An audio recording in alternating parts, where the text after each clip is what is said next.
Alors nous sommes ici dans un espace jeunesse-famille qui est sur la ville de Senon et qui est un espace qui croise quelque part toute la proposition qui peut être faite autour notamment des jeunes, mais pas seulement, aussi des familles, particulièrement des familles monoparentales, ici sur ce territoire de Senon qui est un territoire quartier politique de la ville. Et donc c'est l'ensemble des actions qui sont menées par la commune, mais aussi avec le soutien très fort du département. C'est donc quelque part un lieu symbolique de la manière dont on peut travailler le partenariat entre une commune et le département sur les actions de solidarité et sur les actions sociales pour les jeunesses et les familles.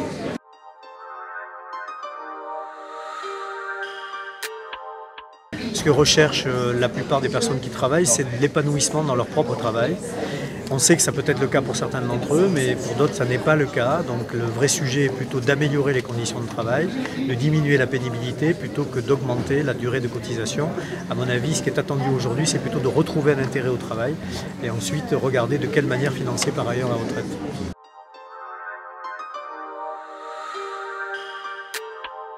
Lorsque nous parlons de droit, on pense souvent au droit au logement, on pense souvent à des droits, à des allocations. Mais le droit à une alimentation de qualité est absolument essentiel parce qu'elle permet, cette alimentation de qualité, d'améliorer les conditions de santé des personnes. Elle permet aussi tout simplement d'assurer une égalité républicaine dans l'accès à une alimentation correcte. Et donc il nous semble que cet élément-là a été assez peu travaillé jusqu'à présent. Et nous voyons des jeunes, nous voyons des personnes âgées, nous voyons des personnes en précarité. Aujourd'hui, mal se nourrir. Nous savons que dans nos collèges, les collégiens ont parfois un seul repas équilibré, c'est celui qui est servi en restauration collective. Donc il nous semble qu'il faut aller plus loin et garantir que l'alimentation de qualité soit un droit inconditionnel et universel pour toutes et tous.